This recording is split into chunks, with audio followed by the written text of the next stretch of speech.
KL ராகுல் வந்து இந்த மேட்சை ஜெயிச்சது என்னாலேயே நம்ப முடியல. ரொம்பவே சந்தோஷமா இருக்கு. பட் இந்த மாதிரி க்ளோஸ் ஃபினிஷிங் மேட்சஸ் நடக்கணும்னா இந்த சின்னசாமி ஸ்டேடியத்தை தவிர வேற எங்கேயுமே நடக்காது. நிறைய க்ளோஸ் மேட்ச் ஃபினிஷஸ் இந்த ஸ்டேடியத்தில் தான் நடந்திருக்கு. பட் எனக்கு ரொம்ப சந்தோஷமா இருக்கு. ஏன்னா நாங்கள் இனிஷியலா பவர் பிளேலேருந்து 2-3 விக்கெட்ஸ் விட்டதுக்கு அப்புறம் இந்த மேட்ச் ஜெயிப்போமா அப்படின்ற சுச்சுவேஷன் இல்லை.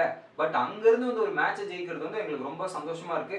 ஸோ அந்த இனிஷியலா வந்து எங்களுக்கு ஆடும்போது மட்டும் அந்த பவர் பிளேல வந்து பால் ஸ்விங் ஆனப்ப 2-3 விக்கெட்ஸ் விட் பண்ணிட்டோம். பட் இந்த 2 பாயிண்ட் வரதுக்கு எனக்கு மெயின் காரணம் யாருன்னு பார்த்தீங்கன்னா எங்கள் லோவர் மிடில் ஆர்டர் பேட்டிங் தான். ஸோ அந்த மிடில் ஆர்டர் லோவரில் ஃபயர் ஆகலாம் ஒன்றுமே பண்ணியிருக்க முடியாது. முக்கியமாக வந்து நிக்லஸ் பூரன் அண்ட் ஸ்டாய்னேஸ் தான். ஸோ அந்த அளவுக்கு இன்க்ரெடிபிளாக இந்த மேட்சை விளையாடி இருக்காங்க. இன்னொரு பக்கம் நான் நிறைய ஒர்க் பண்ணுறது இருக்கு. ஸோ நான் போய் பேட்டிங் ஸ்கில்ஸை இம்ப்ரூவ் பண்ணணும். அதே மாதிரி இன்னும் ஸ்ட்ரைக் ரேட்லாம் இம்ப்ரூவ் பண்ண வேண்டியது இருக்கு. நான் தப்பு பண்ணது என்னன்னா அந்த இடத்துல நான் அவுட் ஆகிருக்கூடாது. நிக்லஸ் பூரான் கூட நின்று ஆடி இருக்கணும் கடைசி வரையும்.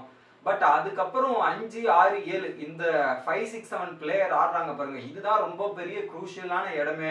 ஸோ லோவர் மிடில் ஆர்டர் தான் மேட்சை வின் பண்ணுறதும் தோக்கிறதும் டிசைட் பண்ணது. ஸோ அந்த வகையில் எங்கள் மிடில் ஆர்டர் வந்து செம்மையாக பெர்ஃபார்மன்ஸ் பண்ணி இந்த மேட்சை ஜெயிச்சு கொடுத்துருக்காங்க. பட் எனிவே இவங்க 3 பேர் செம்மையாக விளையாடி இருக்காங்க. லாஸ்ட் இயர்ல பார்த்தீங்கன்னா 2 மேட்சஸ் தான் கிடைச்சிருக்கு. பட் இந்த இடத்துல வந்து அதை இம்பாக்டை கிரியேட் பண்ணி அந்த அளவுக்கு விளையாடி இருக்காரு பதோனி. ஸோ எங்களுக்கு ரொம்ப சந்தோஷமா இருக்கு. பட் எங்களுக்கு வந்து அந்த அளவுக்கு விக்கெட் கிடைக்கல. எங்க பிச் வந்து ரொம்ப ஸ்லோயிஷ் விக்கெட்டா இருக்கு. பட் இங்க வந்தாலும் கொஞ்சம் வேற மாதிரி இருக்கு. ஸோ அதுக்கேற்ற மாதிரி நம்ம எல்லாத்தையும் அடாப்ட் பண்ணிட்டு வரணும் அப்படின்ற மாதிரி கேஎல் ராகுல் சொல்லியிருக்காரு. நீங்க என்ன நினைக்கிறீங்க கேஎல் ராகுலோட சொன்னதையும் அவருடைய ஃபார்மை பத்தி அப்படின்றத கமெண்ட் பண்ணுங்க. வீடியோ பிடிச்சிருந்தா